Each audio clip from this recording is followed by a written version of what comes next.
ইংরেজি গ্রামারের সবথেকে ভাস্ট এবং ডিফিকাল্ট চ্যাপ্টারটার নামই হচ্ছে কিন্তু প্রিপোজিশন। এখন এই প্রিপোজিশন যদিও একটা বা দুটি ভিডিওর মধ্যে কমপ্লিট করা প্রায় ইম্পসিবল, তাই আমি চেষ্টা করছি ছোট ছোট ভিডিও বানিয়ে এবং সূক্ষ্ম সূক্ষ্ম কনসেপ্টগুলো তোমাদের সামনে তুলে ধরার।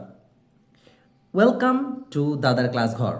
চলো আর দেরি না করে শুরু করি আজকের ভিডিও।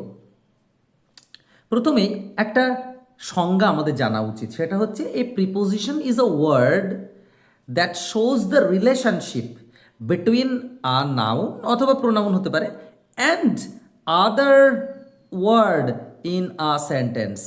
একটা বাক্যের অন্য শব্দের সাথে নাউনের যে সম্পর্ক, যে রিলেশনশিপ নাউনের, ওকে, সেই সম্পর্কটাই প্রিপোজিশন স্থির করে দেয়।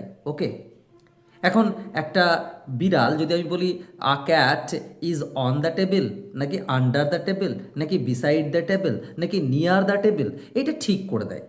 তো যাই হোক, বলছে ইট শোজ প্লেস, স্থানের কথা উল্লেখ করে, টাইম, ডাইরেকশন, দিক, কজ অর্থাৎ কারণ, ম্যানার আচরণ, পজিশন অ্যান্ড ইনস্ট্রুমেন্ট। এই বিষয়গুলো প্রিপোজিশনের কাজ, অর্থাৎ এই এতগুলো মিনিং সে তৈরি করে থাকে। আমরা বাংলায় একটা ছোট্ট জিনিস লিখেছি যেখানে বলা হয়েছে প্রিপোজিশনকে অব্যয় বা পূর্বপদ বলা হয়।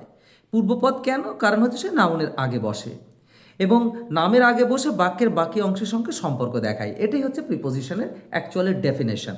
এবার কোন শব্দগুলোকে আমরা প্রিপোজিশন বলি? যেমন কিছু সিম্পল প্রিপোজিশন আছে, কম্পাউন্ড প্রিপোজিশন